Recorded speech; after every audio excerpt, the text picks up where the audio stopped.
Hi friends, welcome to our channel.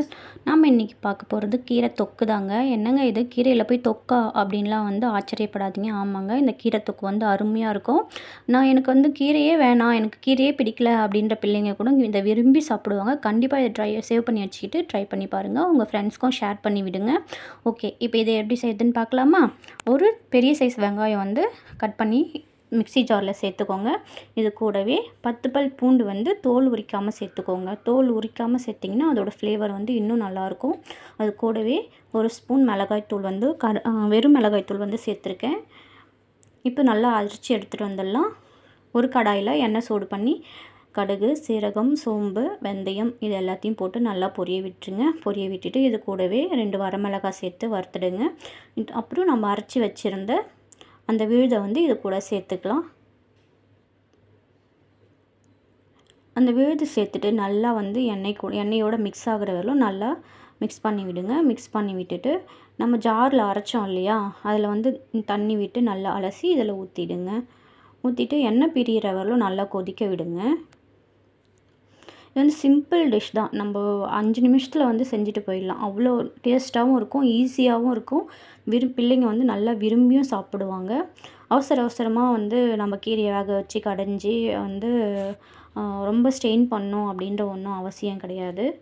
பாருங்கள், நல்லா எண்ணெய் பிரிஞ்சு வந்துடுச்சு. இப்போ நான் ஏற்கனவே கீரையை நல்லா அலசி கட் பண்ணி வச்சுருக்கேன். இப்போ இது கூட நல்லா ஆட் பண்ணிடலாம்.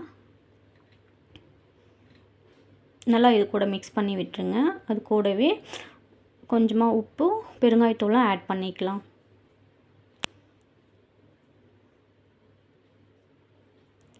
கீரை உடம்புக்கு ரொம்ப நல்லதுங்க. இதை அவாய்ட் பண்ணவே கூடாது. கீரை எப்போவுமே வீக்லி ட்வைஸ் ஆச்சு நம்ம சாப்பிட்டே ஆகணும். தினமும் சாப்பிட்டாலும் ரொம்ப நல்லது. அப்படி எனக்கு பிடிக்கல அப்படின்ற பிள்ளைங்களுக்கு கூட வீக்லி ட்வைஸ் செஞ்சு கொடுங்க. முருங்கைக்கீரை இருந்ததுனாலும் ரொம்ப நல்லது. எந்த கீரை இருந்தாலும் நம்ம எடுத்துக்கலாம். இந்த மாதிரி நம்ம வீக்லி ட்வைஸ் செஞ்சு கொடுத்தோம்னா அவங்களோட இம்யூனிட்டி அதிகமாகும். ஸோ எதுவுமே கீரை அவாய்ட் பண்ண வேண்டாம் அப்படின்னு சொல்லி கொடுங்க பிள்ளைங்களுக்கும். இது ஒரு 2-3 மினிட்ஸ் இந்த மாதிரி மூடி வச்சு வேக விட்டிங்கன்னா கீரை நல்லா வெந்துடும். கீரை ரொம்ப நேரம் வேக விடணும் அப்படின்ற அவசியம் கிடையாது. அவ்வளோதாங்க, நம்மளோட கீரை தொக்கு ரெடி ஆகிடுச்சு. பாருங்கள் எவ்வளோ அருமையாக இருக்குது. இதை சாப்பாட்டில் வச்சு சாப்பிட்லாம். சாப்பாட்டு கூட தான் சாப்பிட்ணுன்னு இல்லை, சப்பாத்தி, நானுக்கெலாம் கூட அவ்வளோ அருமையாக இருக்கும். இது கூட ஒரு அப்பளம் வச்சு சாப்பிட்டிங்கன்னா அவ்வளோ டேஸ்ட்டாக இருக்குங்க. கண்டிப்பாக நீங்கள் ட்ரை பண்ணி பாருங்கள். ஒரு அப்பளம் பொரித்து நம்ம சாப்பாட்டில் வச்சு சாப்பிட்டு பார்க்கலாமா? நான் இன்றைக்கி ரவுண்ட் அப்பளம் எடுத்துக்கிறேங்க. உங்கள்கிட்ட என்ன அப்பளம் இருக்கோ, இல்லை கஞ்சி அப்பளம், இல்லை கலர் அப்பளம், அந்த மாதிரி எந்த அப்பளமாக இருந்தாலும் அது கூட வச்சு சாப்பிட்டிங்கன்னா இன்னும் அருமையாக இருக்கும்.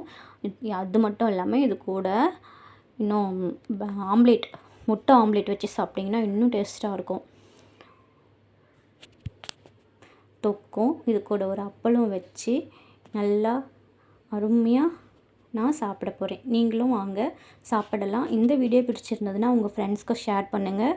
நீங்கள் வீட்டில் ட்ரை பண்ணி பார்த்துட்டு இது எப்படி இருக்குன்னு கமெண்ட் பண்ணுங்கள். ஓகே, நம்மளோட சேனலை சப்ஸ்கிரைப் பண்ணி அப்படியே ஃபாலோ பண்ணிக்கோங்க. இன்றைக்கி உங்கள் வீட்டில் என்ன லஞ்சு செஞ்சுருக்கீங்க அப்படின்றதையும் கமெண்டில் சொல்லுங்கள். நீங்கள் இப்போ தான் ஃபஸ்ட் டைம் இந்த வீடியோ பார்க்குறீங்க, நம்மளோட சேனலை பார்க்குறீங்க அப்படின்னாக்கா கண்டிப்பாக சப்ஸ்கிரைப் பண்ணி ஃபாலோ பண்ணிக்கோங்க. Okay friends, bye. Have a nice day.